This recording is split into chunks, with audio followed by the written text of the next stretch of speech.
3월의 마지막 토요일 오후 서울 시내 한 아파트의 작은 거실에 따스한 햇살이 스며들었습니다. 정소민은 옷장 앞에서 한참을 고민하고 있었습니다. 오늘은 대학 동기들과의 부부 모임이 있는 날이었고, 오랜만에 만나는 친구들 앞에서 초라해 보이고 싶지 않았습니다. 특히 최지혜가 올 예정이라는 연락을 받고 나서부터는 더욱 신경이 쓰였습니다. 여보, 이 옷 어때? 소민이 연보라색 원피스를 몸에 대고 물었습니다. 욕실에서 면도를 마치고 나온 김도윤은 수건으로 얼굴을 닦으며 아내를 바라봤습니다. 그의 손목과 팔뚝에는 아직도 현장에서 입은 작은 상처들이 남아 있었고, 거친 일에 단련된 듬직한 체격이 평범한 집안에서도 묘한 존재감을 발산했습니다. 손톱 사이사이에는 아무리 씻어도 완전히 지워지지 않는 시멘트 가루의 흔적이 희미하게 남아 있었습니다. 예뻐. 내가 입으면 다 예뻐 보여. 도윤의 진심 어린 말에 소민의 얼굴에 미소가 번졌습니다. 그녀는 남편의 단순하면서도 따뜻한 성격을 누구보다 잘 알고 있었습니다. 결혼한 지 3년이 넘었지만 도윤은 여전히 소민을 대할 때만큼은 서툴면서도 정성스러운 모습을 보였습니다. 평소 거친 현장에서 일하는 그의 모습과는 전혀 다른 섬세하고 배려 깊은 면이 있었습니다.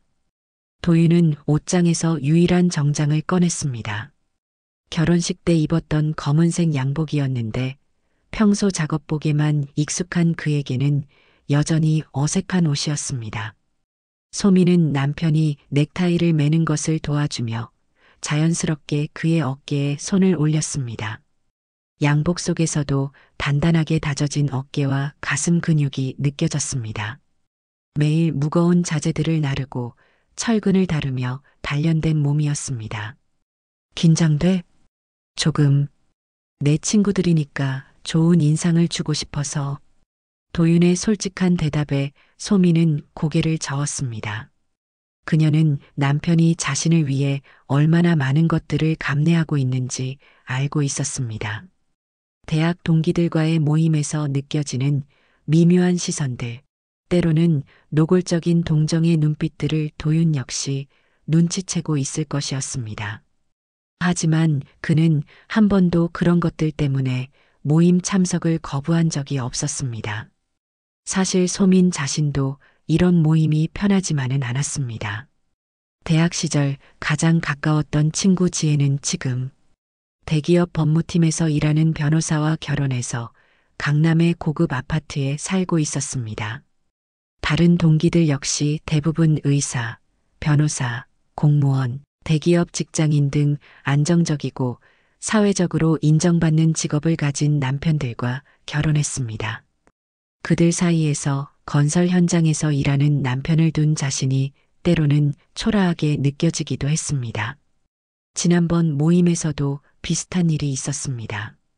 누군가 남편들의 직업 이야기를 꺼냈을 때 다른 친구들은 자연스럽게 자랑스럽게 이야기했지만 소민은 목소리가 작아졌습니다. 그때 지혜가 했던 말이 아직도 귓가에 맴돌았습니다. 소민이는 참 마음이 예뻐. 조건 안 보고 사람만 보고 결혼했나 봐. 겉으로는 칭찬하는 것 같았지만 그 안에 담긴 의미를 모르는 사람은 없었습니다. 하지만 소민은 도윤과의 결혼을 단 한 번도 후회한 적이 없었습니다. 그는 처내고와 출신으로 가족도 재산도 없었지만 성실하고 진실한 사람이었습니다. 매일 새벽 5시에 일어나서 현장으로 나가고 저녁 8시가 넘어서야 집에 돌아오는 고된 일상을 묵묵히 견뎠습니다. 그럼에도 불구하고 소민에게만큼은 항상 따뜻했고 작은 것 하나에도 감사할 줄 아는 마음을 가지고 있었습니다. 소민은 도윤이 얼마나 책임감 있는 사람인지 알고 있었습니다. 현장에서 일하는 다른 동료들이 그를 형님이라고 부르며 따르는 모습을 본 적이 있었습니다. 나이가 어린 신입인부들에게는 일을 가르쳐주고 힘든 일이 있으면 먼저 나서서 해결하려 하는 모습이었습니다. 그런 도윤의 모습을 보며 소민은 자신이 옳은 선택을 했다고 확신했습니다. 소민아, 오늘 무리하지 마. 피곤하면 언제든 말해. 도윤이 아내의 어깨를 살짝 감싸며 말했습니다. 그의 목소리에는 묘한 무게감이 있었습니다. 마치 무언가를 감추고 있는 듯한, 그러면서도 아내를 보호하려는 의지가 담겨 있었습니다. 소민은 그런 남편의 모습이 더욱 든든하게 느껴졌습니다.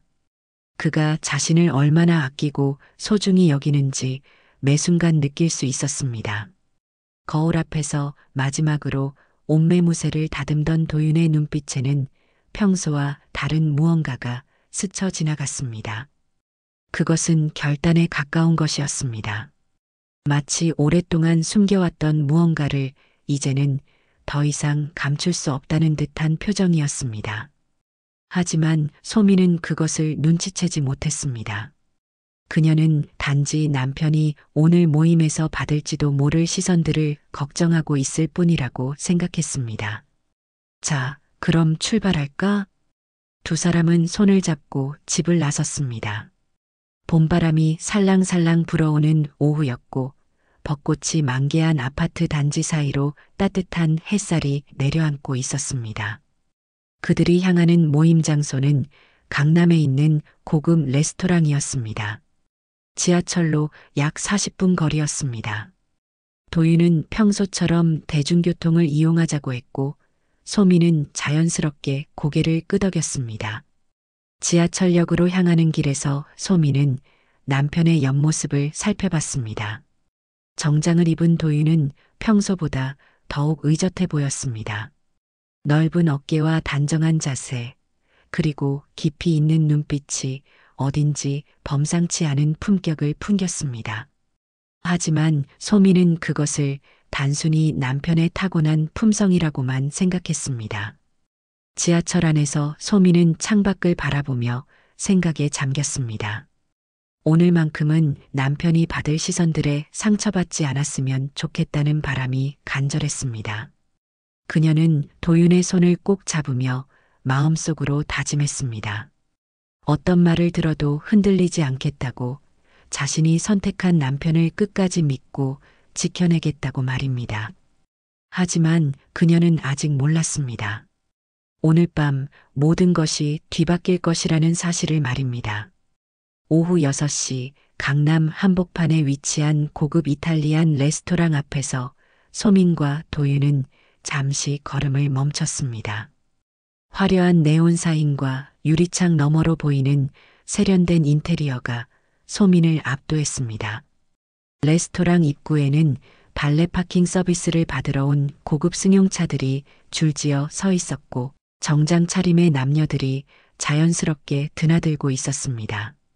여기가 맞나? 소민이 작은 목소리로 물었습니다. 평소 동네 식당에서 식사하던 그녀에게는 이런 고급스러운 장소가 부담스러웠습니다. 반면 도윤은 이런 곳에 익숙해 보였지만 아내를 배려해 당황스러운 척 연기하며 고개를 끄덕였습니다.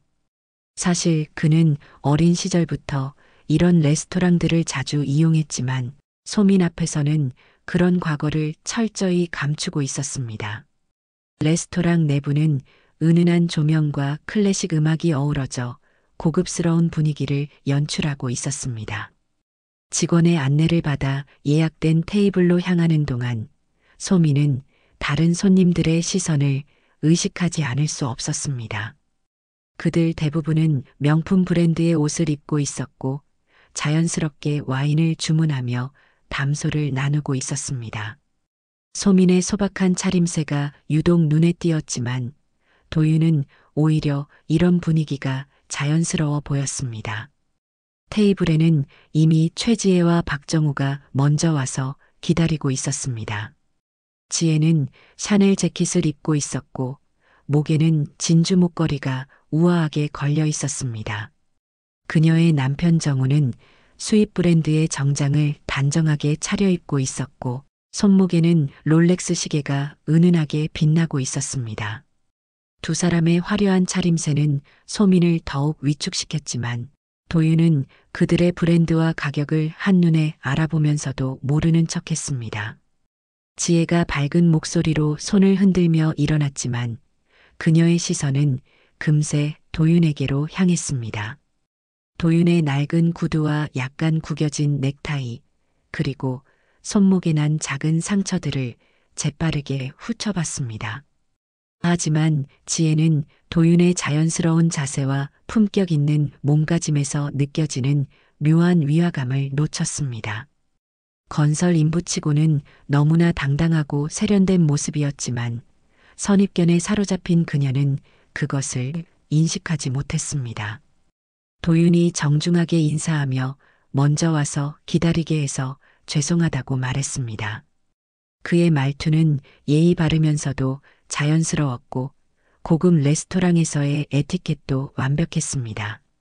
정우가 일어나서 악수를 청했을 때 두 남자의 손이 맞닿는 순간이 묘한 긴장감을 자아냈습니다. 정우는 도윤의 거칠고 굳은 살이 박인 손을 느꼈지만 동시에 그의 악수법이 상당히 세련되다는 것도 느꼈습니다. 하지만 그는 그저 현장 일을 오래 한 사람의 특징 정도로만 생각했습니다.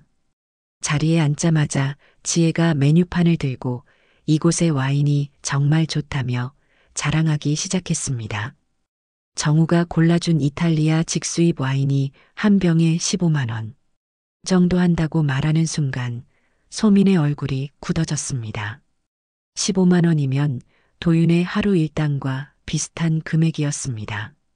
하지만 도윤은 내심 그 와인의 정확한 빈티지와 가격을 알고 있으면서도 아내를 위해 당황스러운 척 연기했습니다. 웨이터가 와인 리스트를 가져오자 정우가 능숙하게 프랑스어 이름이 적힌 와인을 주문했습니다. 도윤은 그 발음이 틀렸다는 것을 알았지만 아무 말도 하지 않았습니다.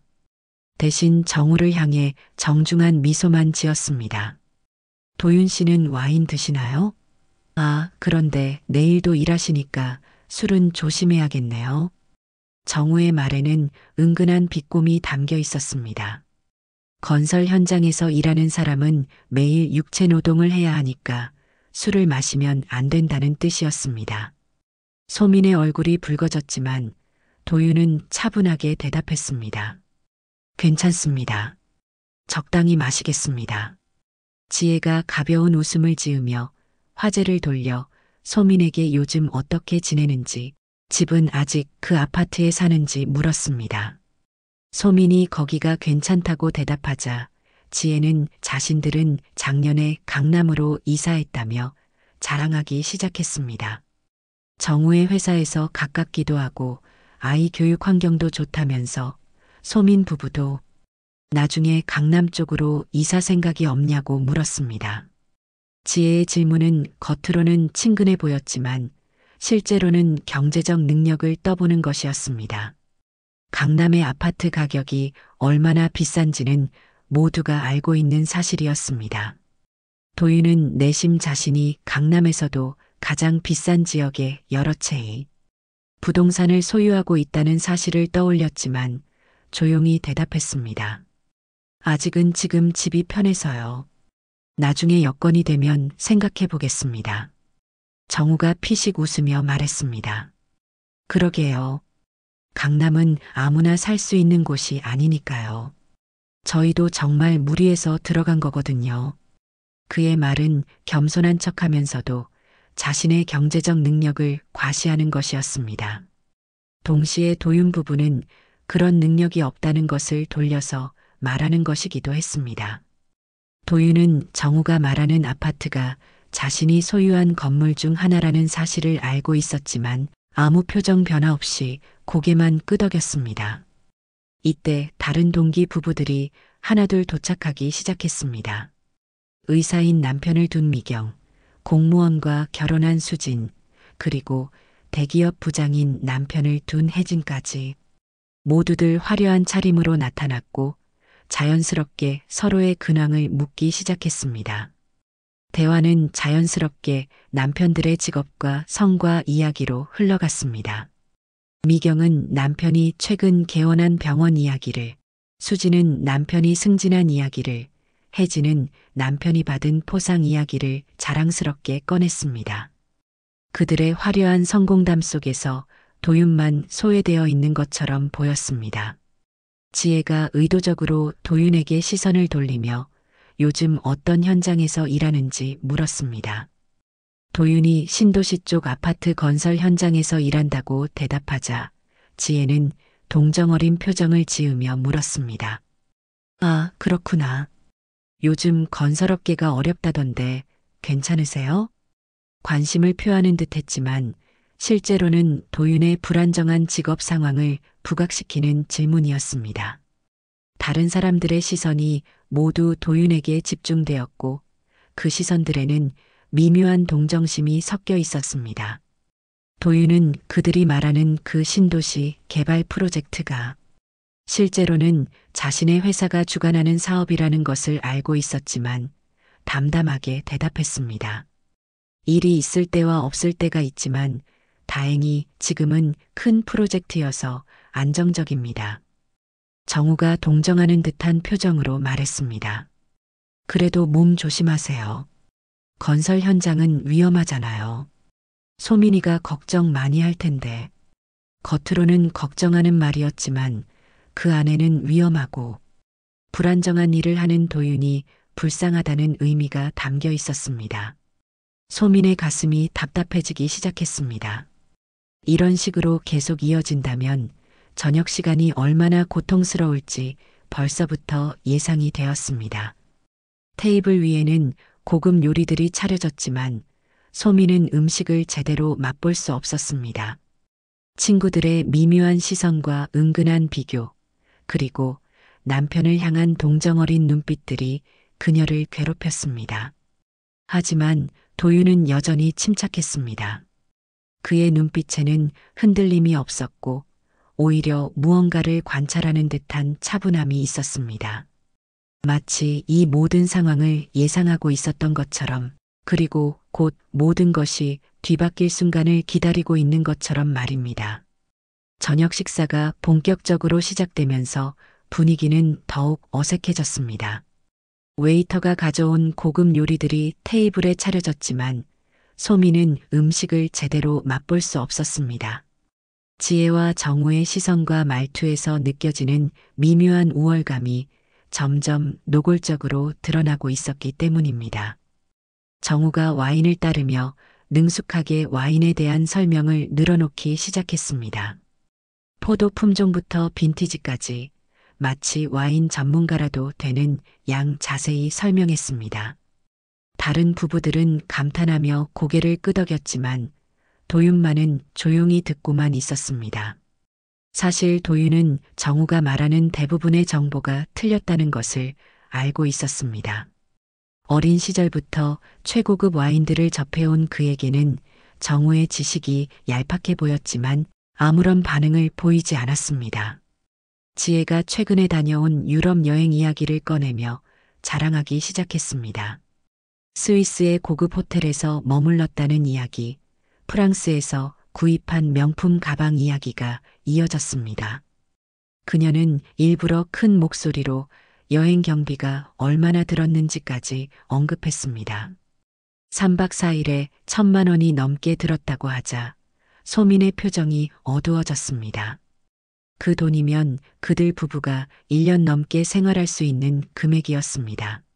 소민아, 너희도 신혼여행 때 유럽 갔었지? 어디로 갔었더라?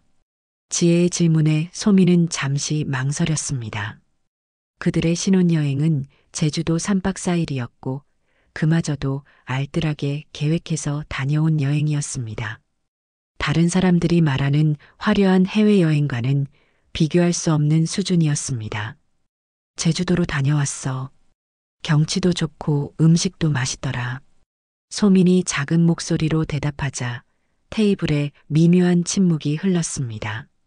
다른 부부들은 모두 신혼여행으로 유럽이나 동남아시아를 다녀온 경험들을 가지고 있었기 때문입니다. 지혜가 애써 밝은 목소리로 제주도도 좋다고 말했지만 그 말 속에는 동정심이 가득했습니다. 정우가 화제를 바꾸며 최근 승진 이야기를 꺼냈습니다. 대기업 법무팀에서 과장으로 승진했다며 이제 연봉이 억대에 가깝다고 자랑했습니다. 그러면서 의미심장하게 도윤을 바라보며 물었습니다. 도윤 씨는 현장에서 일하시면 월급이 어느 정도 되세요? 물론 개인적인 질문이라 대답하기 싫으시면 안 하셔도 되지만 정우의 질문은 겉으로는 호기심 있는 척했지만 실제로는 도윤을 궁지에 몰아넣으려는 의도가 뻔했습니다. 소민의 얼굴이 창백해졌습니다. 도윤의 월급은 정우가 말하는 금액의 절반도 되지 않았기 때문입니다. 하지만 도윤은 침착하게 대답했습니다. 일정하지는 않지만 가족과 함께 살아가는 데는 충분합니다. 도윤의 대답은 우아하게 질문을 피한 것이었지만 정우는 만족스러워하지 않았습니다. 그는 더욱 직접적으로 물어봤습니다. 아, 그렇구나. 그런데 요즘 건설 현장 일당이 보통 얼마나 되나요? 제가 아는 지인이 건설업에 관심이 있어서요. 정우의 질문은 명백히 도윤의 경제적 상황을 폭로하려는 의도였습니다. 다른 사람들도 모두 이 대화에 관심을 보이며 도윤을 바라봤습니다. 소민은 손에 쥔 포크를 꽉 움켜쥐며 남편이 어떻게 대답할지 걱정했습니다. 프로젝트와 담당 업무에 따라 차이가 있습니다만 보통 하루에 15만 원에서 20만 원 정도입니다. 도윤의 솔직한 대답에 테이블의 분위기가 순간 어색해졌습니다. 정우가 말했던 월급과는 천지 차이였기 때문입니다.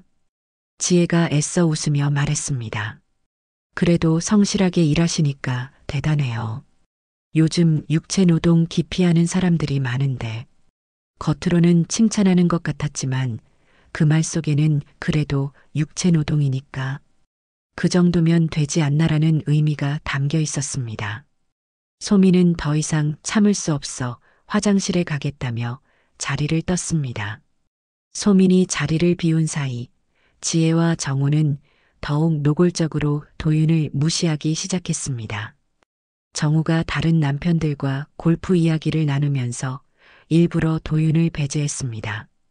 골프장 회원권 가격이나 명품 골프용품 이야기를 늘어놓으며 도윤에게는 전혀 관심을 보이지 않았습니다. 지혜는 다른 친구들과 자녀 교육비 이야기를 나누며 사교육비로 매월 수백만 원을 쓴다고 자랑했습니다. 그러면서 의미심장하게 말했습니다.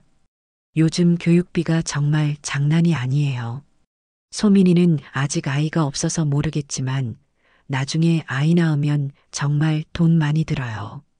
특히 사교육비가. 그녀의 말은 도윤 같은 수입으로는 제대로 된 자녀 교육이 불가능하다는 것을 암시하는 것이었습니다. 도윤은 그들의 대화를 들으며 내심 씁쓸한 미소를 지었습니다.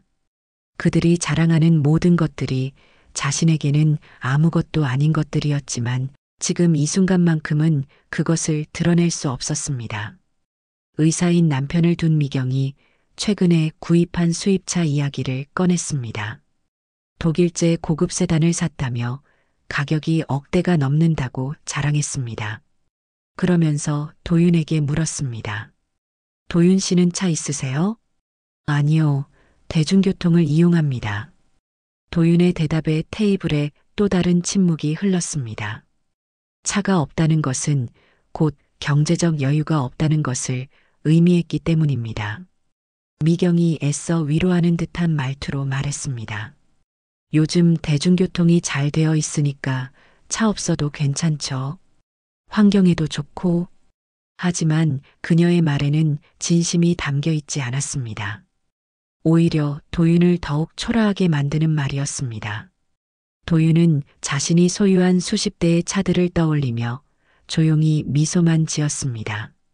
그 중에는 이들이 자랑하는 차보다 훨씬 비싼 차들도 여러 대 있었지만 지금은 그것을 말할 때가 아니었습니다. 화장실에서 돌아온 소민의 눈이 빨갛게 되어 있었습니다. 그녀가 울었다는 것을 모르는 사람은 없었지만 아무도 언급하지 않았습니다. 소민이 자리에 앉자 지혜가 일부러 밝은 목소리로 말했습니다. 소민아, 괜찮아? 얼굴이 좀 빨갛네. 응, 괜찮아. 좀 더워서 그래. 소민이 애써 웃으며 대답했지만 그녀의 목소리는 떨리고 있었습니다. 도윤은 아내의 상태를 알아차리고 그녀의 손을 살짝 잡았습니다. 하지만 그 순간 정우가 또 다른 폭탄 발언을 했습니다. 그런데 도윤 씨, 혹시 나중에 다른 일 해볼 생각은 없으세요? 건설 일은 나이 들면 힘들잖아요. 정우의 질문은 도윤의 미래에 대한 불안감을 건드리는 것이었습니다. 건설 현장에서 일하는 사람들은 나이가 들면 일할 수 없다는 편견을 그대로 드러낸 질문이었습니다. 소민의 얼굴이 더욱 창백해졌지만 도윤은 여전히 침착했습니다. 지금 하는 일에 만족하고 있습니다.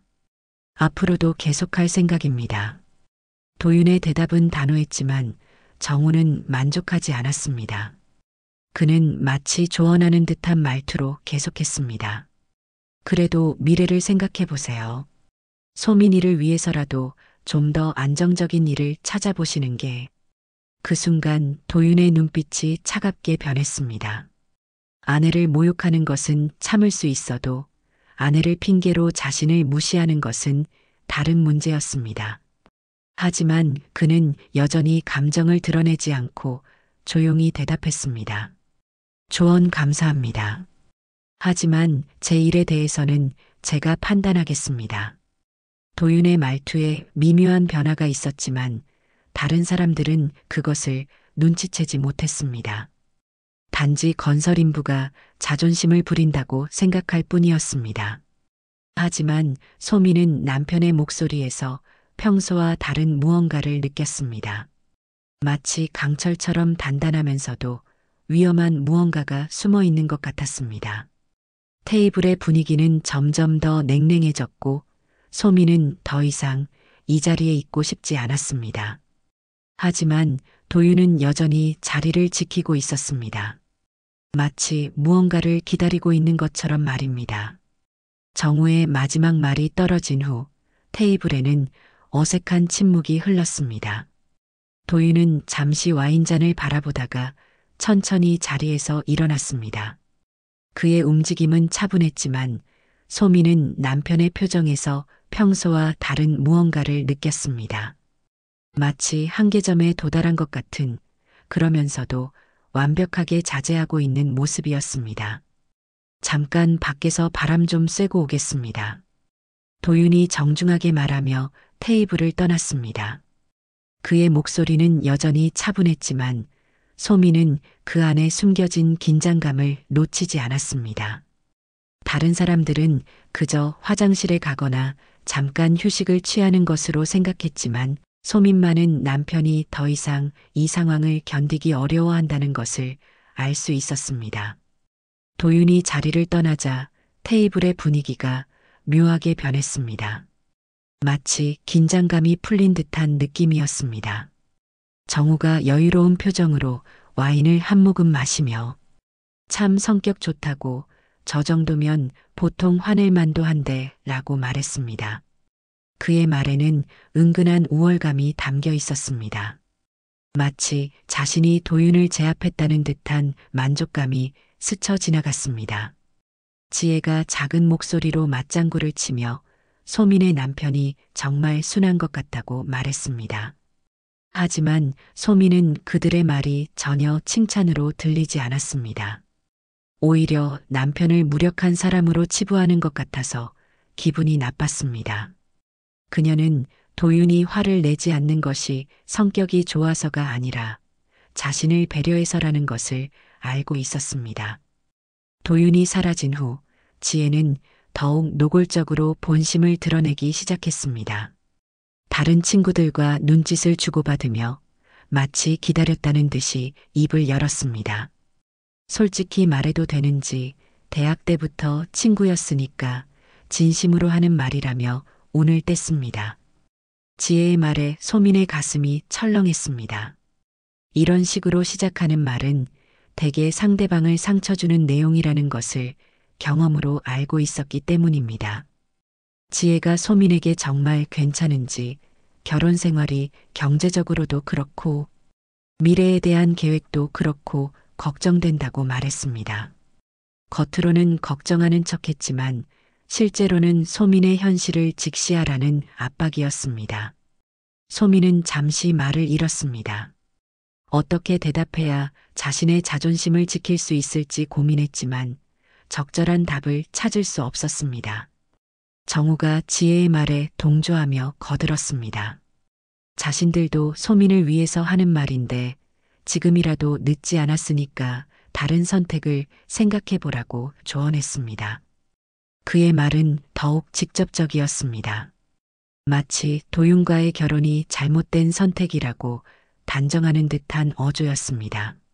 소민의 얼굴이 창백해졌지만 다른 사람들은 계속해서 자신들의 의견을 쏟아냈습니다.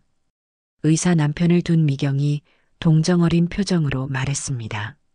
자신들이 이런 말하는 것도 다 소민을 생각해서라며 지금은 젊으니까 괜찮을지 모르지만 나중에 아이라도 생기면 어떻게 할 거냐고 걱정했습니다. 미경의 말에 다른 사람들도 고개를 끄덕였습니다. 마치 소민의 미래가 이미 정해진 비극인 양 그들은 걱정하는 척했지만 실제로는 우월감을 느끼고 있었습니다. 공무원과 결혼한 수진이 한술 더 떠서 말했습니다. 진짜 솔직히 말하면 대학까지 나온 여자가 왜 그런 선택을 했는지 이해가 안 된다고. 조건을 보고 결혼하라는 건 아니지만 그래도 미래는 생각해야 하는 거 아니냐고 비판했습니다.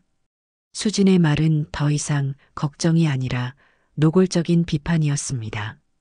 소민의 결혼 선택 자체를 문제 삼는 발언이었습니다. 소민은 손을 꽉 쥐며 참으려 했지만 눈물이 맺히기 시작했습니다. 대기업 부장 남편을 둔 혜진이 마지막 일격을 가했습니다. 수진의 말에 동감한다며 소민은 충분히 좋은 조건의 남자를 만날 수 있었을 텐데 지금이라도 다시 생각해 보라고 말했습니다. 이혼이 그렇게 부끄러운 것도 아니고 소민 같으면 다시 좋은 사람 만날 수 있다고 덧붙였습니다. 혜진의 말에 소민은 충격을 받았습니다. 그들이 자신의 결혼에 대해 이렇게까지 생각하고 있었다는 사실이 믿기지 않았습니다. 너희들 너무 심한 거 아니야? 소민이 떨리는 목소리로 말했지만 지혜는 오히려 더욱 진지한 표정을 지었습니다. 자신들이 이런 말하는 게 쉬운 줄 아냐며 친구니까 하는 거라고 변명했습니다. 다른 사람들은 뒤에서 수군거리기만 하지 이렇게 직접 말해주지도 않는다고 덧붙였습니다. 지혜의 말에 소민은 더욱 상처받았습니다. 다른 사람들도 자신의 결혼에 대해 뒤에서 이야기하고 있다는 것을 알게 되었기 때문입니다. 정우가 보다 현실적인 조언을 한다며 말했습니다. 솔직히 말해서 도윤의 나이가 벌써 30 중반인데 아직도 일용직이라며 앞으로 10년, 20년 후에는 어떻게 될지 걱정된다고 했습니다. 소민이 평생 고생하게 될 것이라는 예측까지 덧붙였습니다. 정우의 말은 마치 도윤의 미래를 단정하는 듯 했습니다. 건설 현장에서 일하는 사람들은 나이가 들면 모두 도태될 것이라는 편견을 그대로 드러낸 발언이었습니다. 소민은 더 이상 참을 수 없었습니다. 자신의 남편이 이렇게 모욕받는 것을 지켜볼 수 없었습니다. 하지만 동시에 친구들의 말에 완전히 반박할 논리를 찾지 못하는 자신이 초라했습니다. 간신히 우리 남편이 어떤 사람인지 너희가 다 알 수는 없다고 말했지만 그 말은 오히려 더욱 애처로워 보였습니다. 소민아, 사랑만으로는 살 수 없어. 현실을 봐야 해. 지혜가 안타까운 표정으로 마지막 말을 던졌습니다.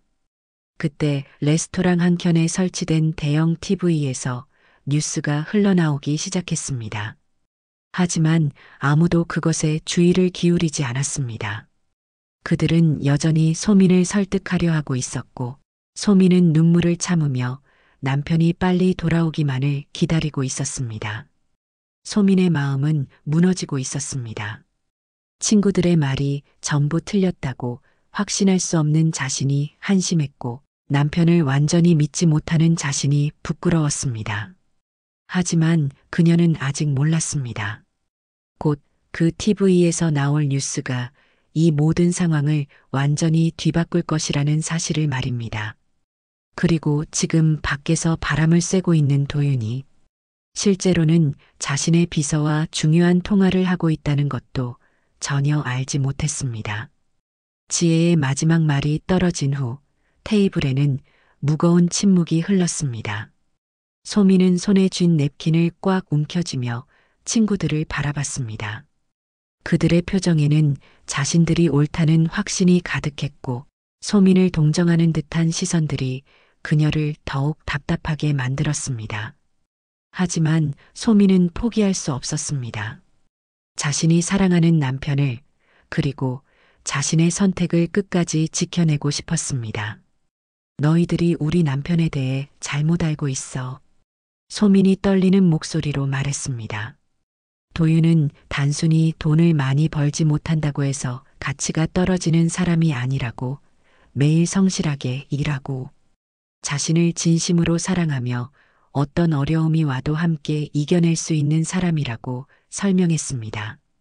그녀의 목소리에는 간절함이 담겨 있었지만 친구들의 표정은 변하지 않았습니다.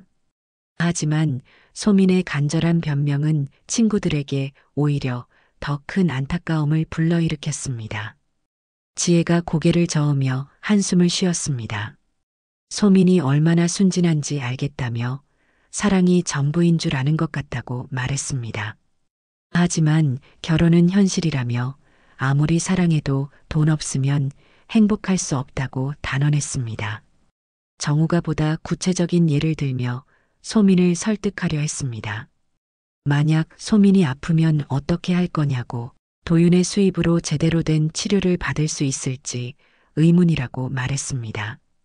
아이가 생기면 교육비는 어떻게 감당할 거냐며 현실적인 문제들을 하나씩 제기했습니다. 그의 말에는 논리적인 근거가 있어 보였고 소민은 반박할 말을 찾기 어려워했습니다. 미경이 자신의 경험을 들며 조언했습니다. 의사인 남편 덕분에 경제적 여유가 있어서 얼마나 많은 것들을 할 수 있는지 설명했습니다. 아이 교육은 물론이고 부모님 병원비, 갑작스러운 응급 상황까지 모든 것을 해결할 수 있다고 자랑했습니다. 그러면서 소민에게 이런 안정감을 포기하고 사는 게 정말 행복한지 물었습니다. 수진이 더욱 직설적으로 말했습니다. 소민의 나이가 이미 30 중반인데 지금 결정하지 않으면 정말 늦는다고 경고했습니다. 여자에게는 시간이 많지 않다며 감정에만 휘둘려서 인생을 망치지 말라고 충고했습니다. 냉정하게 계산해 보라며 도윤과 함께하는 미래와 다른 선택지를 비교해 보라고 압박했습니다. 혜진이 마지막 카드를 꺼냈습니다. 자신이 아는 괜찮은 남자들을 소개해 줄 수 있다고 제안했습니다. 나이는 조금 많을 수 있지만 경제적으로 안정되어 있고 소민 같은 여자를 찾는 사람들이 있다고 말했습니다. 지금이라도 늦지 않았으니 새로운 기회를 잡으라고 권했습니다. 소민은 친구들의 말을 들으며 혼란스러워했습니다. 그들의 논리가 완전히 틀렸다고 할 수는 없었기 때문입니다. 실제로 경제적인 어려움 때문에 고민했던 적이 한두 번이 아니었습니다. 도윤의 불안정한 수입 때문에 매달 가계부를 맞추기 위해 고군분투했고 미래에 대한 막연한 불안감도 있었습니다. 하지만 소민은 친구들이 놓치고 있는 중요한 것이 있다고 생각했습니다. 도윤과 함께 있을 때 느끼는 행복감, 그가 보여주는 진실한 사랑, 그리고 어떤 어려움이 와도 함께 이겨낼 수 있다는 믿음 같은 것들 말입니다. 돈으로 살 수 없는 소중한 가치들이 분명히 있었습니다. 돈이 전부는 아니야. 우리는 서로 사랑하고 그게 가장 중요해. 소민이 간신히 입을 열었지만 그녀의 목소리는 점점 작아지고 있었습니다. 친구들의 냉소적인 시선이 그녀의 확신을 흔들고 있었습니다. 지혜가 안타까운 표정으로 고개를 저었습니다. 소민의 마음은 충분히 이해하지만 감정과 현실은 다르다며 선을 그었습니다. 친구로서 마지막으로 조언하는 것이니 진지하게 생각해 보라고 당부했습니다. 정우가 좀 더 현실적으로 접근해 보자며 말했습니다. 사랑도 중요하지만 생계도 중요하다고 소민이 평생 아르바이트를 하면서 살 건지 물었습니다. 도윤이 나이가 들어서 일을 못하게 되면 누가 생계를 책임질 거냐며 미래에 대한 불안감을 자극했습니다. 수진이 보다 직접적으로 말했습니다. 자신들이 이렇게 말하는 것도 소민을 정말 걱정해서라며 지금이라도 정신 차리고 현실을 보라고 충고했습니다. 사랑만으로는 밥 먹고 살 수 없다며 로맨틱한 환상에서 깨어나라고 조언했습니다. 미경이 최종적으로 정리하듯 말했습니다.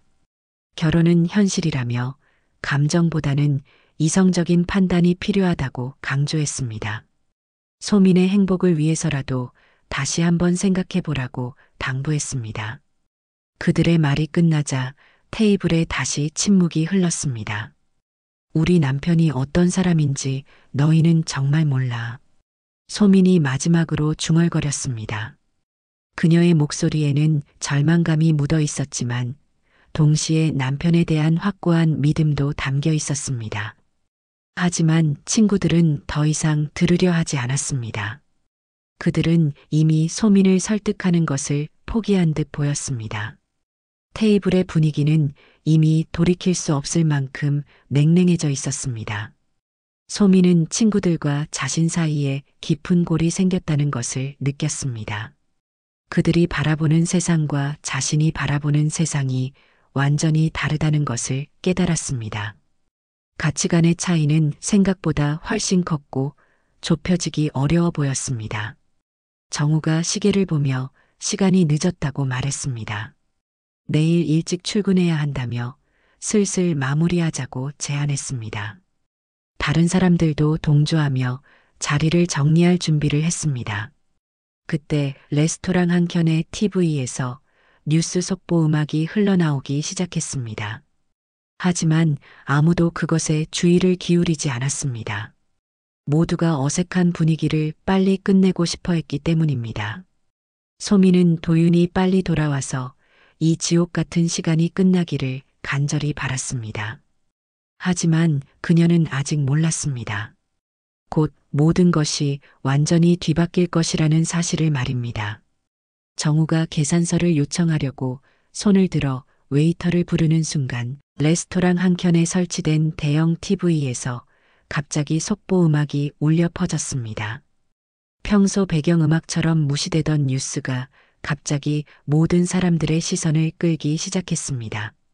빨간색 속보 자막이 화면 하단에 떠올랐고 아나운서의 진지한 목소리가 레스토랑 전체에 울려 퍼졌습니다. 속보입니다.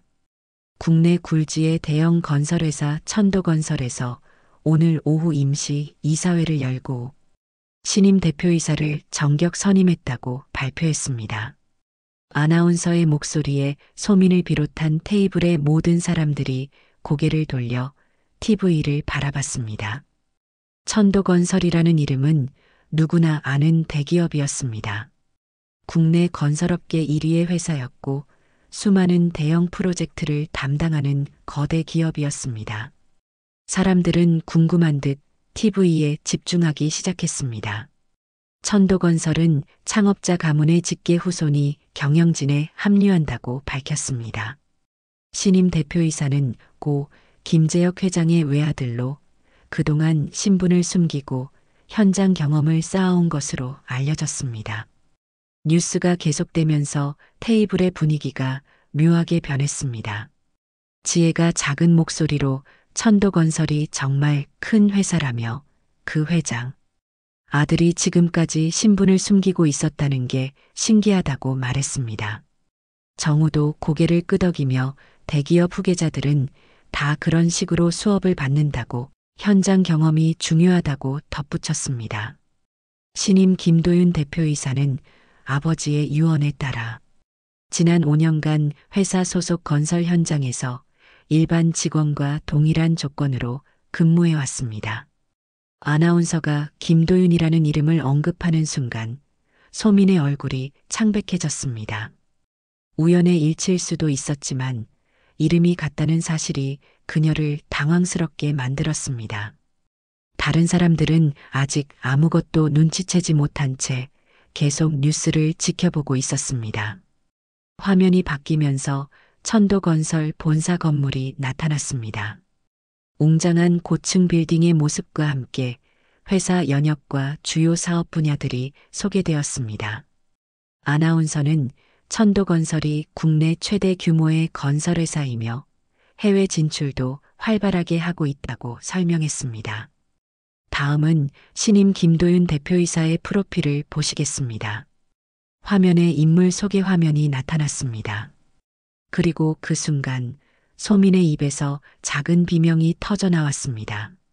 화면에 나타난 정장 차림의 남자 사진은 바로 김도윤이었습니다. 소민의 남편 건설 현장에서 일한다고 알려진 그 사람이었습니다. 사진 속의 도윤은 평소 소민이 보던 모습과는 완전히 달랐습니다.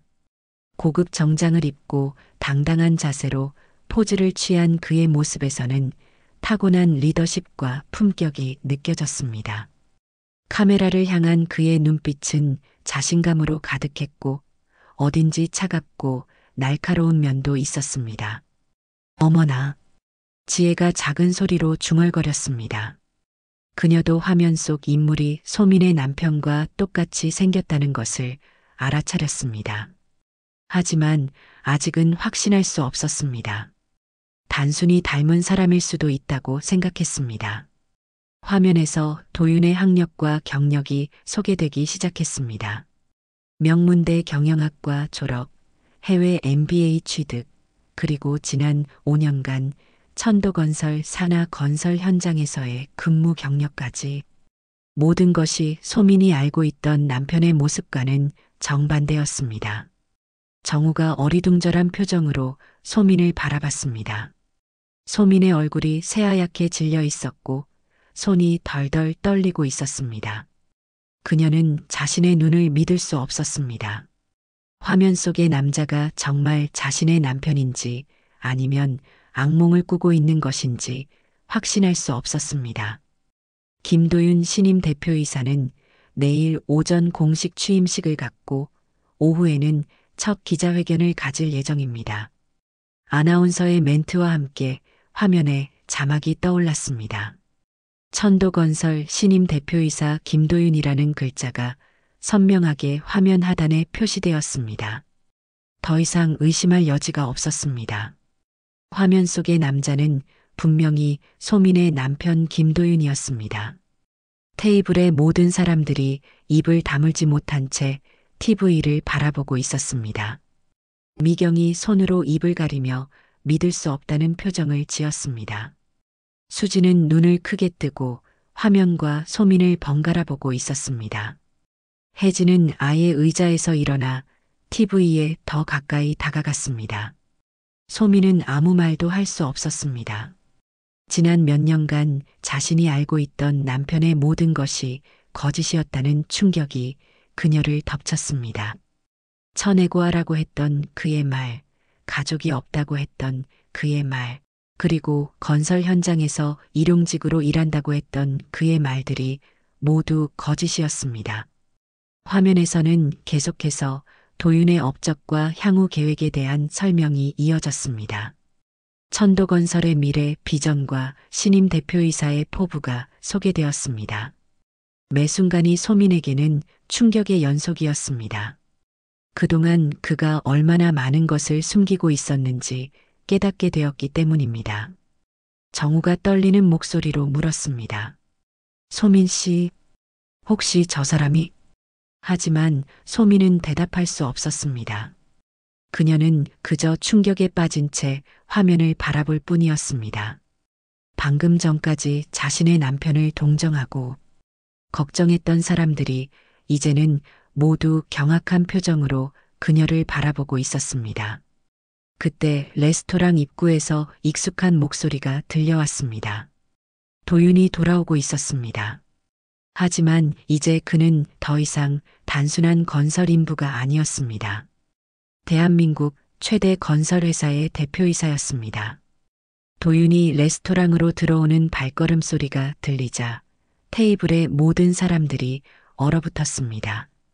TV 화면에서는 여전히 천도건설 신임 대표이사에 관한 뉴스가 흘러나오고 있었고 도윤의 사진이 선명하게 화면에 떠 있었습니다.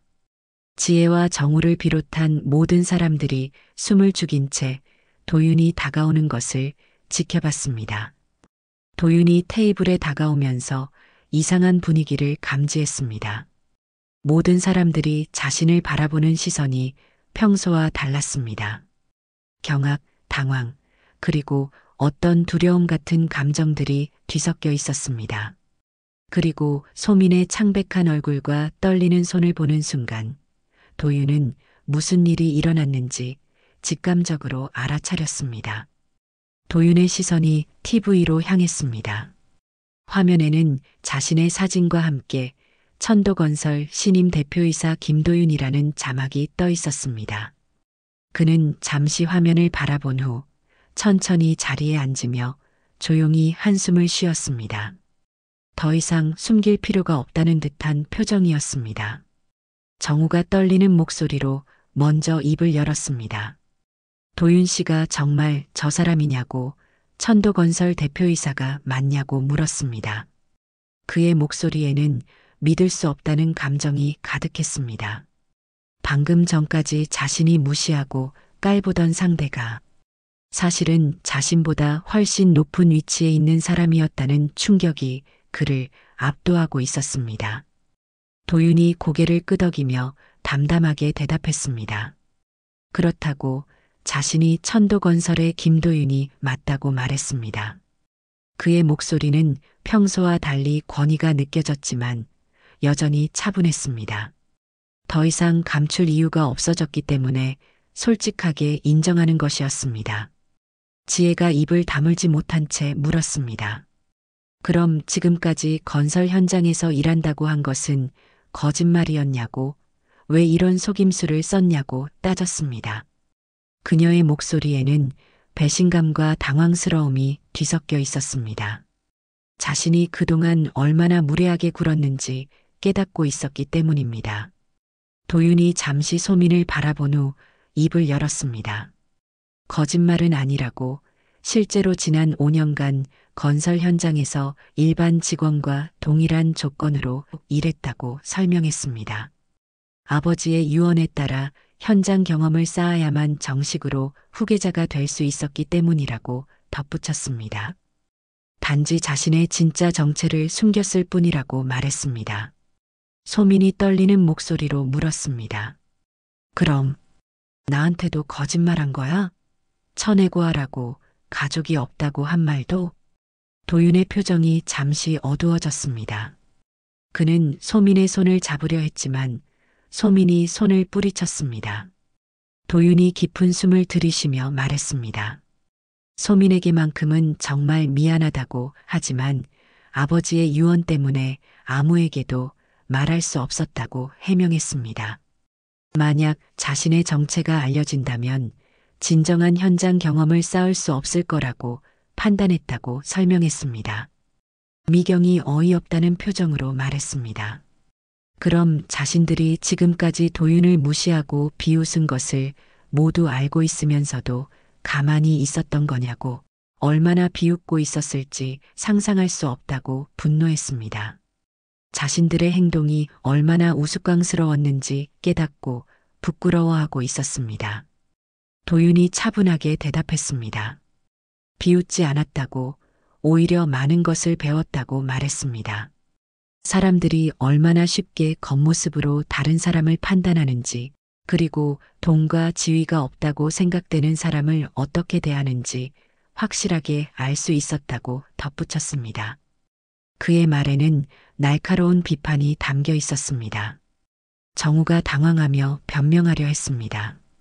자신들이 그런 뜻으로 한 말이 아니라고, 단지 걱정해서 한 말이었다고 해명했습니다.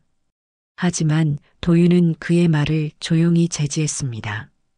걱정이었다면 다른 방식으로도 표현할 수 있었을 거라고 하지만 지금까지 들은 말들은 명백한 무시와 조롱이었다고 지적했습니다. 수진이 얼굴이 빨갛게 달아오른 채 말했습니다. 그럼 자신들을 시험한 거냐고, 일부러 속여서 반응을 보려고 한 거냐고 따졌습니다. 도윤이 고개를 저었습니다. 시험할 생각은 없었다고, 단지 평범한 사람으로 대해주기를 바랐을 뿐이라고 말했습니다. 하지만 결과적으로 많은 것을 깨닫게 되었다고 덧붙였습니다. 혜진이 불안한 목소리로 물었습니다. 그럼 지금까지 한 말들을 모두 기억하고 있는 거냐고, 혹시 보복할 생각은 없는지 걱정스럽다고 털어놓았습니다. 도윤이 쓴웃음을 지으며 대답했습니다. 보복할 생각은 없다고, 하지만 오늘 일로 많은 것을 배웠다고 말했습니다. 소민이 눈물을 참으며 말했습니다. 그럼 나는 뭐야? 나만 바보같이 모르고 있었던 거야? 도윤의 표정이 부드러워졌습니다. 그는 소민에게 진심으로 사과했습니다. 소민만큼은 정말 속이고 싶지 않았다고, 하지만 아버지와의 약속 때문에 어쩔 수 없었다고 설명했습니다. 앞으로는 절대 숨기지 않겠다고 약속했습니다. 도윤이 천천히 일어나서 친구들을 바라봤습니다. 그의 눈빛에는 이제 평소의 온화함 대신 날카로운 권위가 담겨 있었습니다. 여러분이 비웃던 그 건설 현장, 이제 제가 책임집니다. 흙 묻은 손이 부끄러운 게 아니라 남을 깔보는 마음이 더 부끄럽죠. 도윤의 마지막 말에 테이블의 모든 사람들이 말문이 막혔습니다. 그들은 자신들이 얼마나 어리석었는지, 그리고 얼마나 큰 실수를 저질렀는지 깨닫고 있었습니다. 모든 것이 완전히 뒤바뀐 순간이었습니다. 도윤의 마지막 말이 레스토랑에 울려 퍼진 후 테이블에는 죽음 같은 침묵이 흘렀습니다. 지혜, 정우, 미경, 수진, 혜진 모두 고개를 숙인 채 아무 말도 하지 못했습니다. 그들의 얼굴에는 부끄러움과 당황스러움이 뒤섞여 있었습니다. 방금 전까지 자신들이 얼마나 오만하고 무례했는지 깨닫고 있었기 때문입니다. 소민은 여전히 충격에서 벗어나지 못한 채 도윤을 바라보고 있었습니다. 남편에 대한 배신감과 동시에 그동안 자신을 무시했던 친구들 앞에서 느끼는 복잡한 감정이 교차했습니다. 분노와 슬픔, 그리고 어떤 안도감까지 뒤섞인 상태였습니다. 하지만 무엇보다도 남편이 자신을 속였다는 사실이 가장 큰 상처였습니다. 도윤이 소민의 어깨에 손을 올리려 했지만 소민이 몸을 돌렸습니다. 아직은 남편을 받아들이기 어려웠습니다. 하지만 동시에 이 자리에 더 이상 있고 싶지도 않았습니다. 친구들의 시선이 부담스러웠고 이 모든 상황이 너무나 어색했습니다. 지혜가 떨리는 목소리로 먼저 입을 열었습니다. 정말 죄송하다고, 자신들이 너무 무례했다고 사과했습니다. 도윤의 정체를 몰랐다고 해서 변명이 될 수는 없지만 진심으로 미안하다고 말했습니다. 하지만 그녀의 사과에는 진정성보다는 두려움이 더 많이 담겨 있었습니다. 정우도 급하게 변명하기 시작했습니다. 자신들이 한 말들이 모두 오해였다고, 도윤을 정말 무시하려던 건 아니라고 해명했습니다. 단지 소민을 걱정해서 한 말이었다고, 악의는 전혀 없었다고 강조했습니다. 하지만 그의 변명은 오히려 더 초라해 보였습니다. 미경이 당황한 목소리로 말했습니다. 정말 몰랐다고, 만약 알았다면 절대 그런 말을 하지 않았을 거라고 해명했습니다. 하지만 그녀의 말은 오히려 자신들의 이중성을 더욱 드러내는 것이었습니다. 지위가 높다고 알았다면 다르게 대했을 거라는 뜻이었기 때문입니다. 수진과 혜진도 비슷한 변명을 늘어놓았습니다. 모두 자신들의 행동에 대해 변명하고 해명하려 했지만 그럴수록 더욱 초라해 보였습니다. 그들은 도윤의 지위가 밝혀진 후에야 사과하고 있었고 그것이 얼마나 허무한 일인지 스스로도 알고 있었습니다. 도윤은 그들의 사과를 조용히 들었습니다. 그의 표정에는 분노나 원망보다는 실망감이 더 많이 담겨 있었습니다. 그는 진심으로 평범한 사람으로 대해주기를 바랐었지만 결국 사람들은 겉모습과 지위로만 다른 사람을 판단한다는 것을 다시 한번 확인했습니다. 소민이 천천히 일어났습니다. 그녀는 친구들을 한 명씩 바라보며 말했습니다. 오늘 일로 많은 것을 깨달았다고, 진짜 친구가 누구인지 확실히 알게 되었다고 말했습니다. 그리고 더 이상 이런 모임에 참석하고 싶지 않다고 분명하게 선언했습니다. 이제 여기가 더 불편하네. 우리 가자. 소민이 도윤에게 말했습니다. 그녀의 목소리에는 여전히 남편에 대한 서운함이 있었지만 동시에 이 자리를 떠나고 싶다는 마음이 더 컸습니다. 도윤이 고개를 끄덕이며 일어났습니다. 그는 친구들에게 마지막 인사를 건넸습니다. 오늘 덕분에 많은 것을 배웠다고, 앞으로도 건강하게 지내라고 말했습니다. 지혜가 급하게 일어나며 소민을 붙잡으려 했습니다. 우리 나중에 밥 한번. 지혜가 애원하는 목소리로 말했지만 소민은 미소만 짓고 돌아섰습니다. 그 미소에는 여러 감정이 복합적으로 담겨 있었습니다. 안타까움, 실망감, 그리고 어떤 해방감까지 말입니다. 정우가 마지막으로 도윤에게 말했습니다. 정말 죄송하다고, 기회가 된다면 제대로 사과하고 싶다고 말했습니다. 도윤이 잠시 그를 바라보며 대답했습니다. 사과는 필요 없습니다. 대신 앞으로는 사람을 겉모습으로 판단하지 마세요. 도윤의 차분하지만 날카로운 조언에 정우는 아무 말도 할 수 없었습니다. 도윤은 진정한 가치는 돈이나 지위가 아니라 인품에 있다고 덧붙였습니다. 소민과 도윤이 레스토랑을 나서는 모습을 지켜보며 남은 친구들은 말없이 자리에 앉아 있었습니다. 그들의 얼굴에는 부끄러움과 후회가 가득했습니다. 자신들이 얼마나 어리석었는지, 그리고 얼마나 소중한 것을 잃었는지 깨닫고 있었기 때문입니다. 미경이 작은 목소리로 중얼거렸습니다. 정말 바보 같은 일을 했다고, 소민이 자신들을 용서할지 모르겠다고 말했습니다. 수진도 고개를 저으며 자신들이 너무 편견에 사로잡혀 있었다고 인정했습니다. 혜진은 아예 말을 하지 못한 채 고개만 숙이고 있었습니다. 지혜가 한숨을 쉬며 말했습니다. 소민의 말이 맞았다고, 자신들이 정말 그 남편이 어떤 사람인지 몰랐다고 인정했습니다. 겉모습만 보고 판단했던 자신들이 부끄럽다고 털어놓았습니다. 정우도 침묵 속에서 자신의 행동을 반성하고 있었습니다. 웨이터가 계산서를 가져왔지만 아무도 선뜻 나서지 않았습니다. 분위기가 너무 어색했고 모든 사람들이 오늘 일어난 일에 대해 생각에 잠겨 있었기 때문입니다.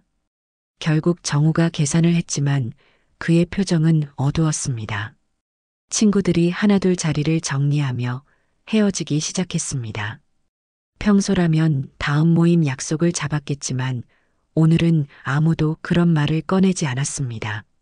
모두가 오늘 일로 큰 충격을 받았고 당분간은 서로 얼굴을 보기 어려울 것 같았습니다. 레스토랑을 나서면서 지혜가 뒤돌아보며 말했습니다. 정말 예상하지 못한 일이었다고, 앞으로는 사람을 판단할 때 더 신중해야겠다고 다짐했습니다. 하지만 그녀의 마음 한편에는 여전히 아쉬움이 남아 있었습니다. 천도건설 대표이사의 부인과 친구가 될 수 있는 기회를 놓쳤다는 생각 때문이었습니다. 밤거리를 걸으며 친구들은 각자의 집으로 향했습니다. 오늘 저녁은 그들에게 잊을 수 없는 교훈을 남겼습니다. 겉모습으로 사람을 판단하는 것이 얼마나 위험한 일인지, 그리고 진정한 인품이 무엇인지 깨닫게 해준 하루였습니다. 하지만 이미 늦었습니다. 그들은 가장 소중한 친구를 잃었고 그 상처는 쉽게 아물지 않을 것이었습니다. 긴 사연 시청해 주셔서 감사합니다. 영상이 마음에 드셨다면 구독과 좋아요, 응원 부탁드립니다. 사연을 읽어드렸던 사연 한 잔이었습니다. 끝까지 시청해 주신 모든 분들 고맙습니다.